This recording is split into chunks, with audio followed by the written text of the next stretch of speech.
नमस्ते, स्वागत छ यहाँहरुलाई। यसभन्दा अगाडि हामीले एस्टिमेट कसरी क्रिएट गर्ने भन्ने कुरा सिक्यौं।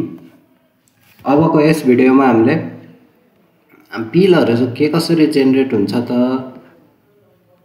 त्यसपछि वर्क कम्प्लिट रिपोर्ट कसरी देखाउँछ र सिस्टमले मटेरियल ब्रेकडाउनहरु देखाउँछ कि देखाउँदैन, के कस्तो देखाउँछ भन्ने कुराहरु हामी हेर्छौं। त्यसको लागि हामीले यहाँ एउटा वर्क पहिला नै एड भइसकेको छ। यस वर्कको हामी बिल जेनेरेट गरेर देखाम। एड बिलमा गएर मेजरमेन्ट नम्बर 1, मेजरमेन्ट डेट आजको डेट लियौं, भाउचर नम्बर 1 2 3 लियौं। मोबिलाइजेसन अमाउन्ट चाहिँ कति लिनु भएको थियो त पहिला, त्यो मोबिलाइजेसन अमाउन्ट जान्छ, डिडक्ट हुन्छ।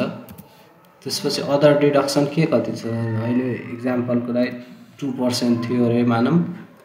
त्यसपछि हामीले बिलमा कुन कुन कुराहरु लिने त भन्ने कुरा लिन्छौं। अहिले हामीले 1 2 3 4 वटा कुराहरुलाई लियौं। यसरी एड गरिसकेपछि हाम्रो बिल जेनेरेट हुन्छ। त्यो बिल चाहिँ यहाँ देखि हेर्न मिल्छ। मेजरमेन्ट बुक बिल यसरी जेनेरेट हुन्छ हजुरको।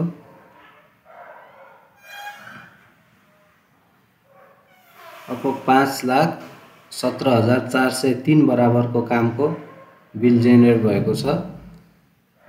यसपछि हामीले हेर्न सक्छौं वर्क कम्प्लिट रिपोर्ट।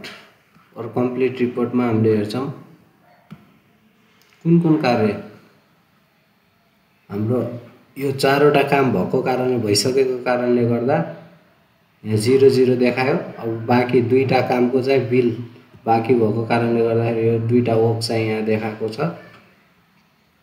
यसरी वर्क कम्प्लिट रिपोर्ट पनि सिस्टमले नै तयार गरिदिन्छ। र मटेरियल ब्रेकडाउन हेर्नु पर्यो भने हजुरले यहाँदेखि मटेरियल ब्रेकडाउनहरु हेर्न सक्नुहुन्छ। धन्यवाद।